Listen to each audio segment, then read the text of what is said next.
Teachers from community schools in the country have been agitated ever since the government registered the Education Amendment Bill at the Parliament. From yesterday, teachers from across the country have converged at the federal capital Kathmandu to press home their demands. The agitation has highlighted the persisting anomaly of the education sector, while the traffic movement yesterday was completely thrown out of gear by the protest rally launched by the teachers, severely impacting public life. Good morning, I'm Abheudaya Shrestha, and these are the headlines of the hour. A committee formed under the leadership of Home Minister Shrestha to hold talks with the agitating teachers.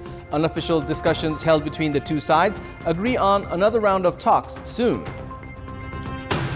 One person killed and 10 others injured following a clash in a juvenile center in Baque. Sarlai District Administration Office imposes an indefinite curfew in Malangwa following clash between two groups during a religious procession.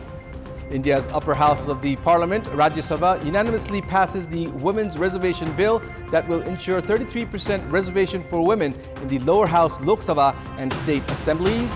And Liverpool come from behind to defeat Lask Linz 3-1 as they make a winning start to their Europa League campaign. The government has formed a committee under the leadership of Deputy Prime Minister and Home Minister Naran Kaji Shrestha to hold talks with the agitating teachers. An official talk was held between the representatives of the government and the agitating teachers earlier this morning as well. At the meeting, ministers urged the agitating teachers to participate in talks to seek solutions to their issues and demands. After the government formed its dialogue team, the Teachers Federation is to hold internal talks to form its own talk team. They have made preparations to hold talks and continue the protest programs. Stating their concerns regarding the school education bill, the teachers of community schools from across the country have been protesting in Kathmandu from yesterday. A person has died following vandalism, arson and clash in the juvenile center of Baque. The deceased has been identified as Sulabh Keshi of Rupandehi. A total of 255 juveniles have been held at the center in Duduwa Rural Municipality Ward number 6. Of them, 9 are at large. 10 individuals injured in the clash are undergoing treatment at the Nepal Medical College in Nepalganj. The group of juveniles had been vandalizing since last night and had also attacked police personnel. All glass windows of the juvenile center have been broken. The juveniles have also set their rooms on fire. Police have held 25 individuals who were absconding following the incident. Police have faced complications in taking the situation under control as the existing legal provisions prohibit the use of force inside the juvenile center. Around 255 individuals have been held at the juvenile center. The local administration has issued an indefinite curfew from last night in Sarlai headquarters, Malangwa. Situation grew tense in Malangwa following a clash between the two groups during a religious procession yesterday evening. Police had blank fired to take the situation under control. However, an indefinite curfew had to be imposed from 10 p.m. in the Malangwa area. According to Chief District Officer Indradev Yadav, curfew had to be imposed to avoid possible vandalism and risks. A similar clash had erupted 2 weeks ago in Malangwa. Prime Minister Pushpakamal Dahal has addressed the 78th General Assembly of the United Nations in New York. Addressing the UN General Assembly, Premier Dahal stated that the remaining work of Nepal's peace process is at its final stage. Prime Minister Dahal also informed that concluding the remaining task of transitional justice is in the political agenda.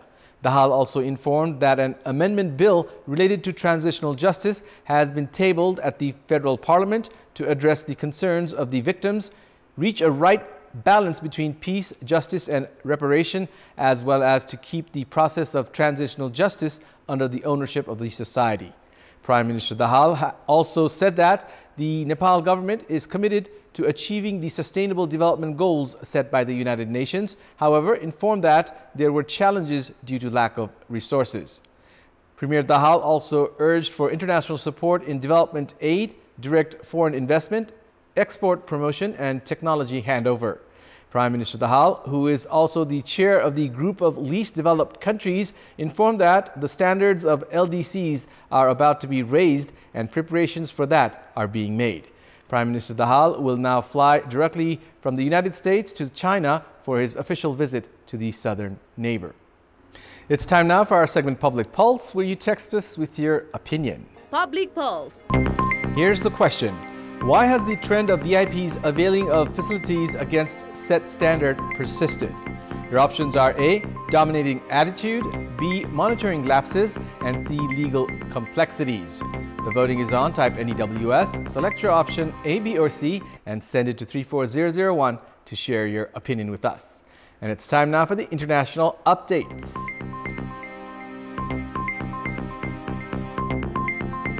In India, in a historic move, the upper house of the parliament, the Rajya Sabha, yesterday unanimously passed the Women's Reservation Bill after an 11-hour debate. The bill was passed by the lower house Lok Sabha on Wednesday. Now 33% reservation for women in the Lok Sabha and in the state assemblies will become a law and will be implemented after census and delimitation, a point that the opposition questioned. As in the Lok Sabha, the big debate in Rajya Sabha yesterday was over the timeline of implementation, which can take place only after census and delimitation that pushes it back by at least 6 years. The India bloc is in favor of immediate implementation. In the Lok Sabha, only 2 MPs from the MIM opposed the bill. Ahead of the voting, Prime Minister Narendra Modi spoke in the Rajya Sabha on the bill and said this bill will lead to a new confidence in the people of the country. Passed in both the Lok Sabha and the Rajya Sabha, the bill will now go to the President for consent, and then 33% reservation for women in Lok Sabha and state assemblies will become official.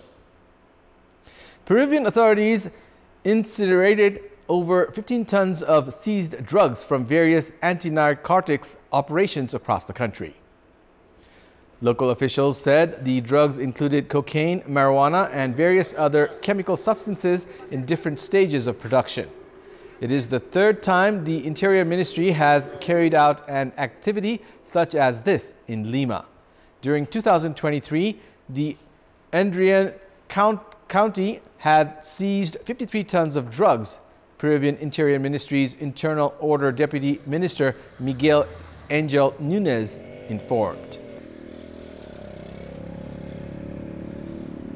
Brazilian indigenous people erupted into celebration after a majority on Brazil's Supreme Court overwhelmingly voted against a cutoff date limiting indigenous land claims.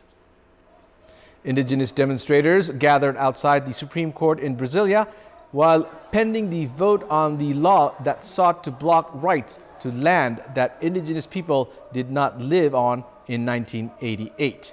The court said 9 of its 11 justices rejected the deadline because it countered constitutional guarantees on indigenous rights to ancestral lands.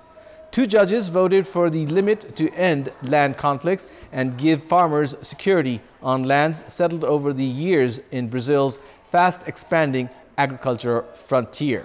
Indigenous leaders said the Supreme Court ruling was vital to resolve some 300 pending land recognition claims that would protect their communities from land grabbers, invasion by illegal loggers, and wildcat gold miners.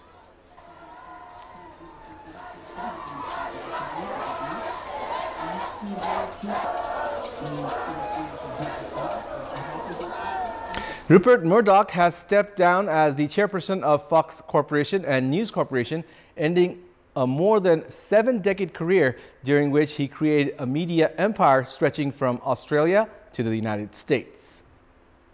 His son, Lachlan Murdoch, will become the sole chairperson of News Corporation and continue as the chair and CEO of Fox, the companies have said.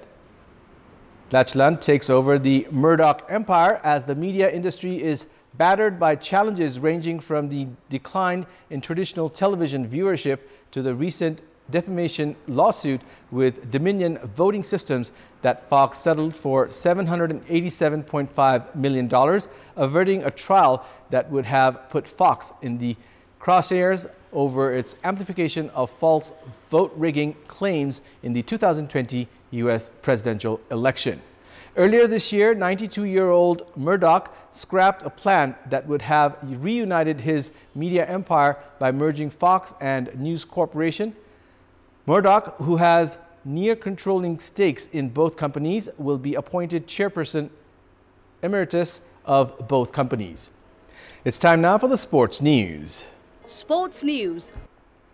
Nepali women's national football team take on Vietnam in their first match of their football tournament under the Asian Games today.